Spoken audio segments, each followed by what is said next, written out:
విజయవాడ పశ్చిమ నియోజకవర్గంలో అభివృద్ధి సంక్షేమం అంటేనే వెల్లంపల్లి శ్రీనివాస్ బ్రాండ్ అంబాసిడర్ అని వైఎస్ఆర్సీపీ రాష్ట్ర మైనార్టీ కార్యదర్శి షేక్ బాజీబాబా, రాష్ట్ర వైఎస్ఆర్సీపీ సంయుక్త కార్యదర్శి షేక్ హయత్, 53వ డివిజన్ వైఎస్ఆర్సీపీ అధ్యక్షుడు గురుమహంత్ మహేష్ అన్నారు.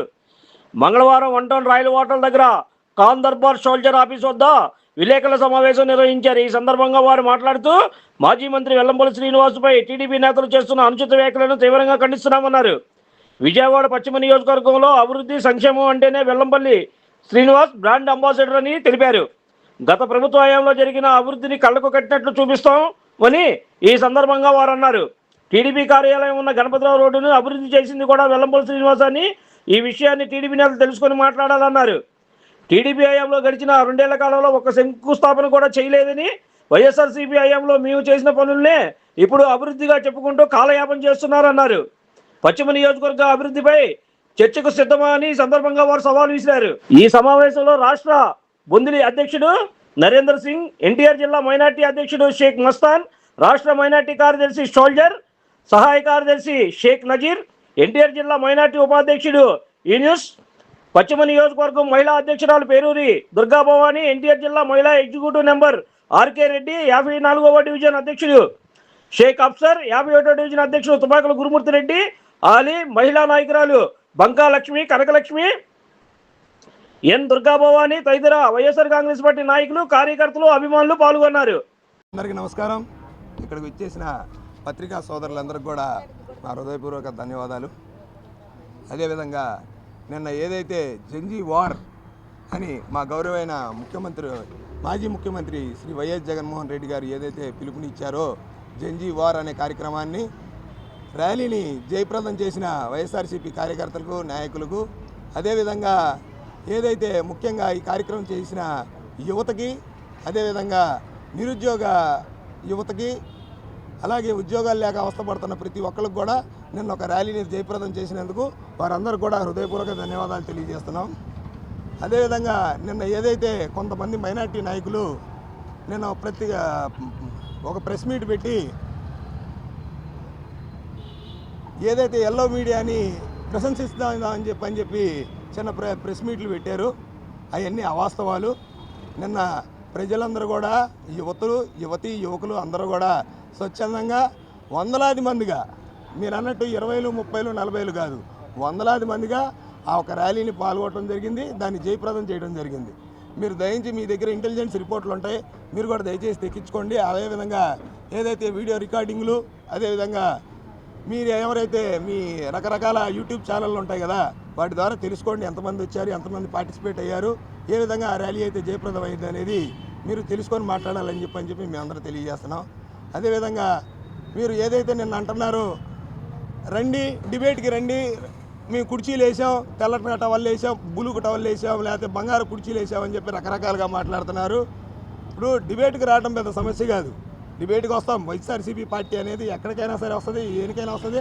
అన్యాయం అనేది జరిగిన చోటల్లా ప్రశ్నించడానికి, అన్యాయం మీద పోరాడటానికి కూడా ఖచ్చితంగా మేము వస్తామని చెప్పి మేము తెలియజేస్తున్నాం.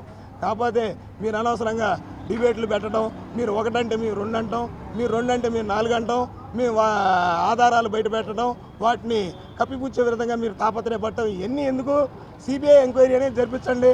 ఆ వచ్చిన అధికారులకి మీరు బంగారు కుర్చీలు వేస్తారో, వెండి కుర్చీలు వేస్తారో వారికి వేసి, మీరు ఏదైతే మీరు స్వచ్ఛంగా, మీరు నీతిగా, నిజాయితీగా ఈ యొక్క డిఎస్సి కార్యక్రమాన్ని పూర్తి చేసామని చెప్పి వారికి చెప్పండి. వారు రిపోర్ట్ ఇస్తారు. ఏ రిపోర్ట్ అయితే ఇస్తారో దాన్ని బట్టి మేము కూడా, అరే ఇది నిజమా అబద్ధమా అనేది జనాలు కూడా గ్రహిస్తారు.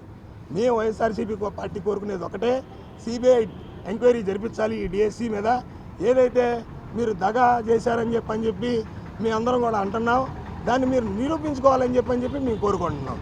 ఏ విధంగా అయితే డిఎస్సిలో మీ ఉద్యోగాలు ఇచ్చామని అంటున్నారు, డిఎస్సిలో మీరు ఉద్యోగాలు ఇవ్వటం కాదు, వైఎస్ఆర్సీపీ ప్రభుత్వం రాగానే 2,30,000 ఉద్యోగాలు, మీరు ఏదైతే నెల పెన్షన్ ఇస్తున్నామని చెప్పి మీరు చెప్తున్నారు, ఇంటింటికి వెళ్ళి ఆ ఒక సెక్రటరీ, ఆ ఒక సచివాలయ వ్యవస్థని తీసుకొచ్చి ఏర్పాటు చేసింది మా వైఎస్ఆర్సీపీ ప్రభుత్వం. ఎక్కంగానే సుమారు 3 లక్షల రైతు భరోసా కేంద్రాలే కానీ, ఆరోగ్యశ్రీ కేంద్రాలే కానీ ఇలాంటివి పెట్టి సుమారు 3 లక్షల పైన ఉద్యోగాలను ఏర్పాటు చేసింది వైఎస్ఆర్సీపీ గవర్నమెంట్. మీరు అవన్నీ కూడా దృష్టిలో పెట్టుకొని మాట్లాడాలని చెప్పి మేము తెలియజేస్తున్నాం. అంతే తప్ప మీరు ఏదో పెట్టేసి జనాలకు ఏదో కళ్ళబుల్లి మాటలు చెప్పేద్దాం, జనాలకు ఏది చెప్తే అది వినేస్తారనే పరిస్థితిలో లేరు. జనాలు ఇవాళ బటన్ నొక్కితే చూసే విధంగా అన్నీ ఎవరి కాళ్ళ చేతుల్లో ఉన్నాయి, అన్నీ తెలుస్తున్నాయి. ముందుంది ముసల పండగ అన్నట్టు మీకు ముందుంది తర్వాత ఏదైనా కానీ, అంతే తప్ప అబద్ధాలు ఆడి రకరకాల మాటలు చెప్పి జనాల్ని ప్రలోభ పెడదాం అనుకుంటున్నారు. అవన్నీ గతం రోజులు, పాత రోజుల్లో అవన్నీ జరిగినాయి కానీ వాళ్ళు ఆ రోజులు లేవు.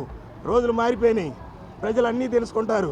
కాలం ప్రతి ఒక్కడికి వస్తుంది. అంతే తప్ప మీరు ఏదో ప్రెస్ మీట్లు పెట్టి జనాలకి కళ్ళు పుల్లి పెట్టాం, ఖాళీ కుర్చీలు పెట్టి డిబేట్కి రండి అంటాం కాదు. డిబేట్లు ఎలా అంటాం, ఇది అదేదో సిబిఐ ఎంక్వైరీ పెట్టండి, మీ అందరం కూడా సహకరిస్తాం, మీ అందరం కూడా వస్తాం దానికి. మీరు ఏ విధంగా అయితే మీరు అధికారులను నుంచోబెట్టి ఇదిగోండి ఇది వాస్తవం ఇది అవాస్తవం అని చెప్పి నిర్ధారించండి. దానికి వచ్చిన రిపోర్టు ప్రకారమే మేము కూడా తెలుసుకుంటాం, జనాలకు కూడా తెలిసిద్ది అందులో అవకతవకలు జరిగినాయా లేదా అనేది అని చెప్పి. అదేవిధంగా మేము తెలియజేసేది ఏమన్నదిగా మైనారిటీలకి ఏ విధంగా అయితే నిన్న ఏంటన్నది 1,00,000 కోట్లు శాంక్షన్ చేశామని చెప్పని అంటున్నారు, 101 కోట్లు ఏదో శాంక్షన్ చేశామని చెప్పి రకరకాలుగా అంటున్నారు. మా ప్రభుత్వం ఏకంగానే మైనారిటీకి సుమారు 3 లక్షల కోట్ల రూపాయలు శాంక్షన్ చేసి ఎక్కడైనా సరే ఉద్యోగాలకు ఇచ్చి ఏది మైనారిటీ పేద విద్యార్థులకి ఫీజు రీయింబర్స్మెంట్ అని చెప్పి రకరకాలుగా ఇప్పించాం. ఇప్పుడు మీరు ఎంతవైతే బకాయిలు ఉన్నాయో ఫీజు రీయింబర్స్మెంట్ల మీద వాటికి 2 కూడా మా ప్రభుత్వం ఫీజు రీయింబర్స్మెంట్ మీద చేసుకుంటూ వచ్చారు. ఇవాళ మీకు తెలియట్లా నిరుద్యోగ వృద్ధి అనేది చాలా అవసరం, పిల్లలకి చాలా అవస్థలు పడుతున్నారు, మీరు అది కనపట్లా. మేము విద్యా దీవెనని విద్యని ఆరోగ్యాన్ని ప్రథమ స్థానం ఇచ్చి ప్రజల్ని అదేవిధంగా ఏదైతే యువతను కూడా అన్ని విధాలుగా మేము ముందుకు తీసుకెళ్దామని చెప్పి మేము ప్రయత్నం చేశాం. ఇవాళ మీరు చేసేది ఏముంది అనేది కూడా మీరు ఈరోజు ఈ మీడియా సమావేశం పెట్టడానికి ముఖ్య ఉద్దేశం నిన్న జరిగిన మెగా డిఎస్సిపై జరిగిన నిరసన విద్యార్థుల ర్యాలీని తెలుగుదేశం పార్టీ మైనారిటీ ఒక గల్లీ నాయకుడు ఏ విధంగా వక్రీకరించి చెప్పాడో, 50-60 మంది ర్యాలీలో లేరు, మేము రూట్ మ్యాపు మా కార్యాలయం పైన వెళ్ళలేదు, ఏదో మీరు ఆ సందుల్లో గుందుల్లో తిరిగారని చెప్పాడు. ఆయనకి కళ్ళు మూసుకుపోయినాయి, కళ్ళు కనపడట్లేదు. కూటమి ప్రభుత్వంలో ఉన్న నాయకులకి కళ్ళు కనపడటం లేదు. నిన్న వందలాది మంది విద్యార్థులు నాయకులు అందరి డిఎస్సి మీద విద్యార్థుల ర్యాలీలో మా మాజీ మంత్రివర్యులు వెల్లంపల్లి శ్రీనివాసరావు గారి ఆధ్వర్యంలో జరిగిన నిరసన ర్యాలీకి కూటమి ప్రభుత్వంలో వణుకు పుట్టింది. ఆ గల్లీ నాయకుడు అంటాడు, 3 కుర్చీలు వేసాం, మీరు 3 నాయకులు రండి, ఏదో మీ మీద చర్చ చేస్తామని. 3 కుర్చీలు వేసింది దేనికంటే వాళ్ళు ఉన్న కూటమి ప్రభుత్వంలో తెలుగుదేశం ప్రభుత్వం జనసేన బీజేపీ గురించి చేసుకున్న కుర్చీలై ఆ కుర్చీలాట పశ్చిమ నియోజకవర్గంలో జరుగుతూనే ఉంది ప్రక్రియగా. నేను చెప్తాడు పశ్చిమ నియోజకవర్గంలో అభివృద్ధి ఏం చేశామని. అభివృద్ధి చేసింది ఏంటో రా చూపిస్తా, నీకు చర్చికి రా. గత స్వాతంత్రం కానించి ఈరోజు దాకా పశ్చిమ నియోజకవర్గంలో శాసనసభ్యులుగా చేసిన ప్రతి ఒక్కరూ అభివృద్ధి ఏ విధంగా చేశాడో మా నాయకుడు వెల్లంపల్లి శ్రీనివాసరావు గత 2 సార్లుగా శాసనసభ్యుడిగా చేసి మంత్రిగా చేసి పశ్చిమ నియోజకవర్గంలో 100 కోట్ల రూపాయలు అభివృద్ధి చేశాడు. రా సవాల్కి, ఫతావుల్లా అనే వ్యక్తి రా, నువ్వు గల్లీ నాయకుడివే, మా నాయకుడి మీద నువ్వు రా సవాల్ విసురుతావా? ఇదే ఫతావుల్లాకి ఛాలెంజ్ చేస్తున్నావు. నువ్వు కార్యాలయం ఉన్న గణపతిరావు రోడ్డు వేయించింది మా నాయకుడు, రా. కోట్ల రూపాయలతో నాయకుడు అదే రోడ్డు అభివృద్ధి చేశాడు, నీ కళ్ళు కనబట్లా. ఏ ఫతావుల్లా నీ కళ్ళు కనబట్లా?